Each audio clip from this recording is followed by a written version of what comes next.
एक बार की बात है, केरल के एक छोटे से शहर में सुल्तान नामक एक डरावना कब्रिस्तान था।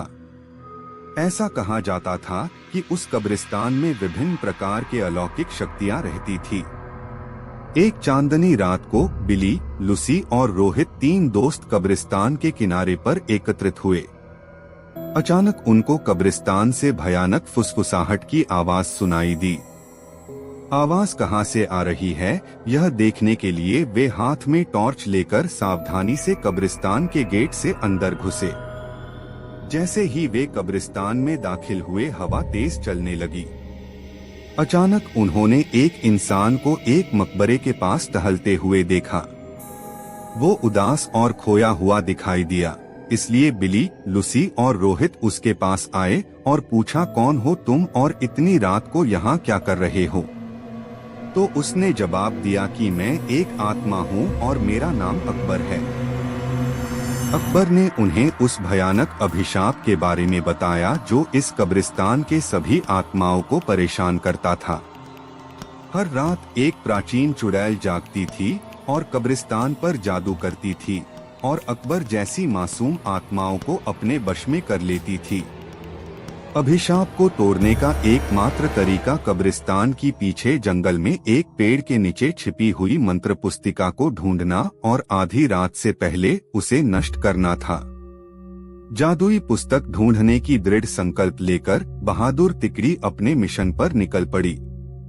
उन्होंने अंधेरे में मकबरों के बीच रास्ता खोजा जंगल में जाने के लिए और इस बात का ध्यान रखा कि आराम करने वाली आत्माओं को परेशान न किया जाए। रास्ते में उन्हें बोन्स नामक एक शरारती छोटे कंकाल का सामना करना पड़ा, जो उन्हें जादू की किताब खोजने में मदद करने के लिए तैयार हो गया। वह कंकाल उन्हें एक पुराने आम के पेड़ के पास ले गई और कहा, इस पेड़ के पत्ते सब अपने पास रख लो।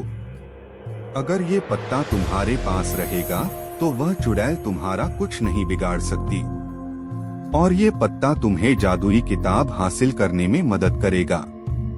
यह कहकर वह कंकाल वापस कब्रिस्तान की तरफ चला गया। आम के पत्ते को अपने हाथ में लेकर तीन दोस्त जादुई किताब ढूंढने लगे। बहुत ढूंढने के पश्चात जंगल में एक झील के अंदर उन्हें चमकता हुआ कुछ दिखाई दिया। रोहित को तैरना आता था तो उसने झील के अंदर जाकर वह चमकता बॉक्स ले आया। जैसे ही आम के पत्ते को बॉक्स के ऊपर रखा, वैसे ही बॉक्स खुल गया और चमकती जादुई किताब बाहर निकल आई। आधी रात करीब आते ही वे तीनों अपने हाथों में जादू की किताब लेकर श्राप को तोड़ने के लिए कब्रिस्तान की तरफ बढ़े। कब्रिस्तान में आकर वे किताब को खोले और एक प्राचीन मंत्र का पाठ किया।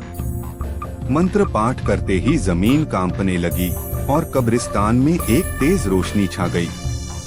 वह चुड़ैल जाग गई और गुस्से में दिखाई दी, लेकिन उसकी शक्ति धीरे धीरे कमजोर हो रही थी। उसने बिली, लूसी और रोहित को जादुई किताब पढ़ने से रोकने के लिए अपनी जादुई शक्ति का प्रयोग किया, लेकिन उन तीनों पर कोई असर नहीं हुआ, क्योंकि तीनों के पास आम के पत्ते थे जो उनकी रक्षा कर रहे थे।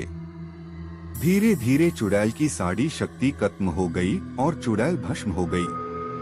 इस तरह बिली, लूसी और रोहित ने कब्रिस्तान में फंसी हुई आत्माओं को मुक्त किया और कब्रिस्तान में फिर से शांति छा गई।